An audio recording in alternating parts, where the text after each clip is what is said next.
Hello, everyone. Good to have you one more time on this podcast. I'm your host, Barrister Mrs. Esther Eugenio Senyobe, and also the convener of Dynamic Singles and Married Talk Show, when we do a lot of dissection about relationship, about dating, marital relationship, marriage affairs, parenting, and of course, kitchen and home corner, and how you can look radiant and still be married. Today, there's a topical issues I really want to trash. This is trending now, and so many singles have come to really discuss this. That's why it's popping up. I'm going to be giving you 5 negative effects of flirt dating. What is flirt dating? Flirt dating simply means having multiple partners at the same time. This is basically for fun. It's just to get your um your sex libido and your self drive to be wild. In building relationship for or in the course of like dating is not maybe for a lasting one. It's just for the fun of it and just for a short time. That's why you find out that there are multiple couples at the same time. It could be the girl flirt dating with men, or it could be the men flirt dating with girls. Is dual purpose or dual ways. So what are the negative effects? Number one, the number one issue about this is you will become highly insecure. Why?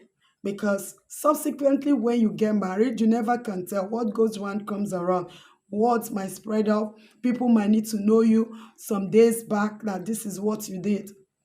There's a sister, when she was single, she was really dating. When she eventually got married, those things came back. Some of those guys that she was dating then happened to know the husband, and it caused a lot of problem in her home. That's why you have to be very careful. The number two, it belittles your image. You are debasing humanhood because it's unbiblical, it's unscriptural, and it's ungodly. Then number three, yes, number three, it's going to haunt you for life. That trauma will always bounce back. You know, the word has admonished us in the book of Galatians, chapter 6, verse 7, that says basically, whatsoever a man soweth, that he shall reap. So, whatever you're sowing now in your single life days, galvanizing here and there, catching your groove, cruising and all about, twerking and all those things you do, sexting, be very careful. You are sowing a dangerous seed. The harvest is waiting for you. Make no mistake about it. I'm a lawyer. There's a law of karma that what goes round comes around. Whatsoever you sow, you shall reap. So any decision you take now is that seed you are sowing, and you're going to harvest it. Make no mistake about it. You can never run away from it. So be very, very careful about what you do now. Yes.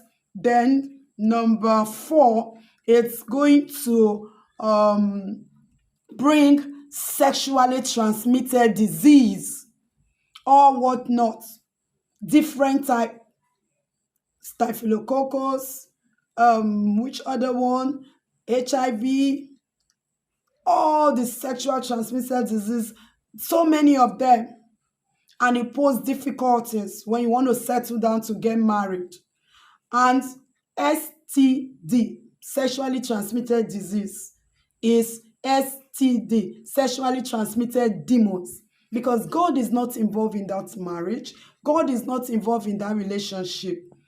As you are dating, you're having sex around. God is not involved. You're not legally married couple, so you don't have any business with sex. So as you're having sex, demons is getting involved.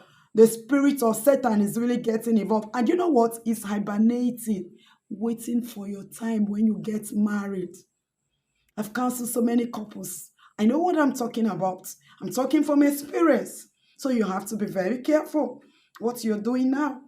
Protect your future. Protect your marriage. Prepare now to start having a godly home.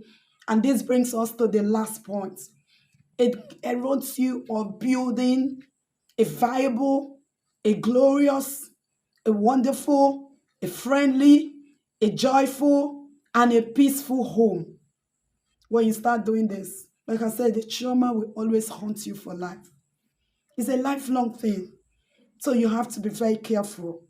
At this stage of your life, you should be preparing towards building a godly home by consecrating yourself, sanitizing yourself from all this governating. You don't have to follow peer pressure influences. I know it's what is trending now. You don't have to follow trends. If you are the one that is very, very particular and you are intentional in building a God-fearing home, a home that the Holy Spirit of God will come and dwell in, then you have to stay away from flirt dating and all the other crazy things that go along with it. So I'd like to sign up here for now. My shout out goes to all those that have basically been liking and sharing, and of course, be subscribing to this channel. I'd like you to still do more. So until I come your way next time, be good to yourself, love God, love others. Ciao.